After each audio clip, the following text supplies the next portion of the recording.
Good morning, folks, and welcome to a morning edition of the Landaux Show. And my face is all dirty. Excuse the mess. Because I've gotten over a bad cold. And this morning, my mom is making some delicious and one of my favorite Eckrich sausage eggs. Oh, I forgot about the hash brown patties. Yeah, I did. I bought them by the bulk. Wait. Yeah, Eckrich sausage. Hash brown patty. That's for my mom, by the way. She loves her eggs scrambled. Yeah, I bought all those. Yeah, these. And you got to cook them up right. But instead, this morning, and I'm really not supposed to have it, just because it's loaded in sodium. But I ate it in a small amount. Corned beef hash brown, or hash brown, corned beef hash. Yeah, I'm sticking to the 0-cal thing. This Colo doesn't say anything on it. And there are all the cats trying to bird dog us. We have Big Boy Ralph, aka Dozer, Dangerous Dandy, and Mims the Swatter. And Mom's putting her down. And we're waiting on the mound. There's a traffic jam getting out onto the main highway out down the street. And here's Big Ralph, aka Dozer. He's a bull cat. You have bulldogs and he's like a bull cat. Look at the size of these big paws.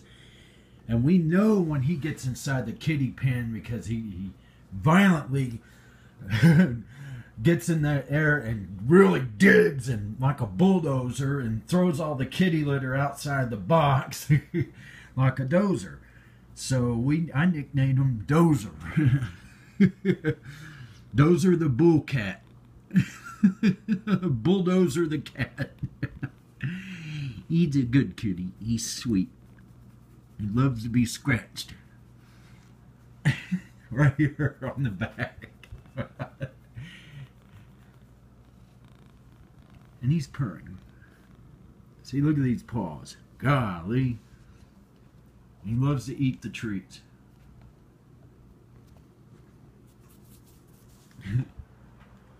You see, I heard all this thrashing going on in the kitchen, and it was Ralph, Dozer, trying to doze it, because he likes also to hide the food, so he bulldozes also the tablecloth over the food, because he's greedy. He doesn't want the other 5 to claim them, this is my turf. Where are you, Dozer? Where'd he go? There he is. Ralphie Dozer boy. He looks like that big cat off the Looney old Dawsworth. Dawsworth. I have to get myself a mousetrap someday. Well, there goes the sun. It was nice and clear, but it's gone now. It feels great out here. It's a little drier. And there's gnats everywhere. And cat poo. That's an obstacle course of cat crap out here. And Mom doing the laundry. Yeah. My mom's just crazy about these wild weed plants.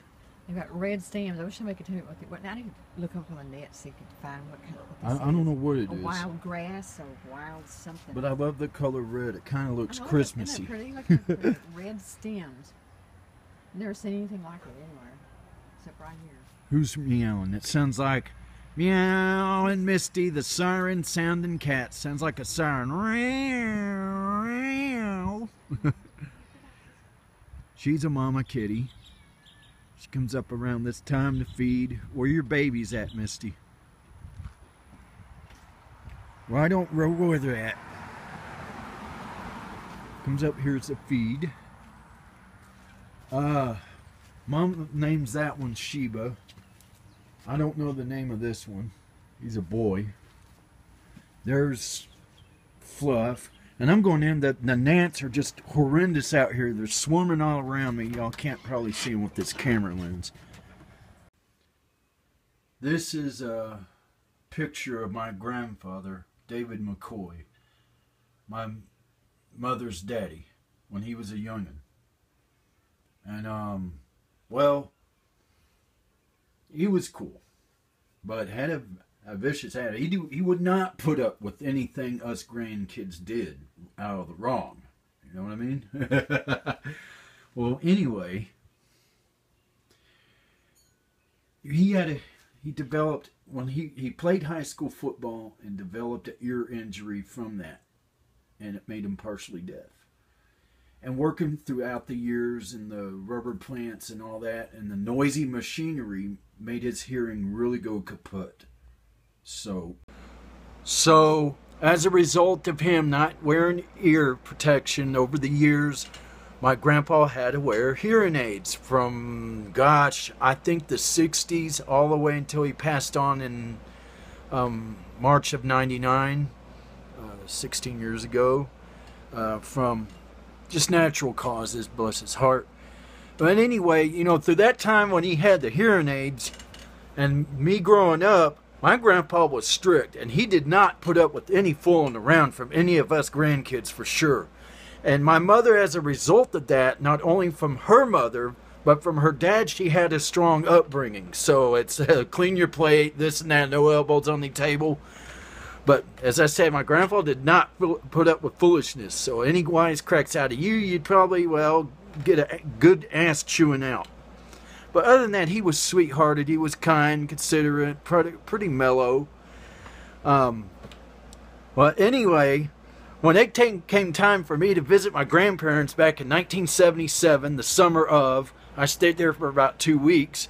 And my grandpa went and, went to bed early. I would go to bed early. Again, that conservative, strong upbringing. And said would take his hearing aids out. And when he did, his voice would all of a sudden, because he couldn't hear himself talk probably, talk like that. So he said to me, yeah, okay, Alan, are you ready for bed? And I would say no, because he could not hear a freaking thing. And I'm not trying to make fun of the hearing aid or anything, because I'm partially deaf, and this ear from Bell's palsy I had years ago. And he said, no, I'm going to stay up as long as I want. Nah, you can't make me go to bed. Yeah. Well, that's good. Are you all washed up and ready for bed? I hope you are. No, I'm going to stay up as late as I want. You can't make me go to sleep. I'm going to stay up as late. And he couldn't hear me. Well, that's fine. Just let me know when you're ready to be tucked in. No, I don't have to do what you say.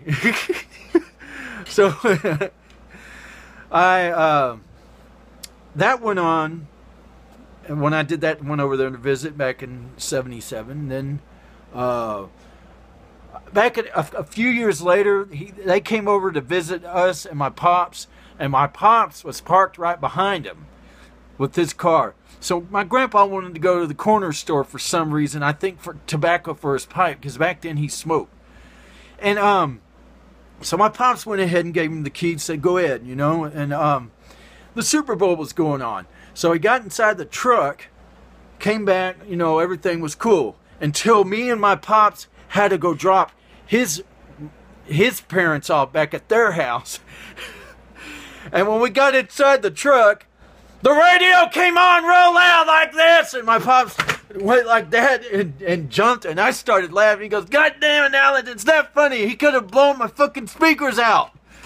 And he was furious. And I kept laughing. Made his parents do this too. Anyway. And my grandpa didn't put up with crap. When me and my grandma and him, we all piled in the car and went to Six Flags in Arlington or Dallas. From Houston to Dallas, it was a 4-hour trip, us crammed into his big 74 Chrysler Fury. I told everybody this before. And when we'd go, my grandma was so observant of everything, and I had to be hush-hush, innocent little child, and go along. Again, this back when I visited them that summer. And she goes, oh my, Dave, they gave up.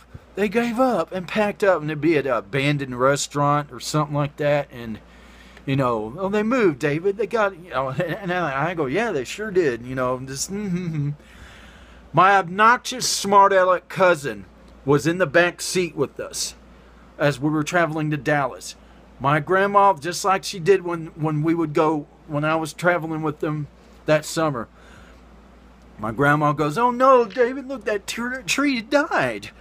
It was a big pine tree just deader than the doornail. Dun, dun, dun. My cousin, he goes, "Oh no, I died!" My grandpa jams on the brakes.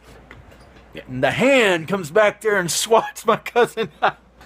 And me and my brother were just... And she goes, "I wouldn't laugh because he'll pull off and slap you guys too." And my grandpa goes, "Now quit!"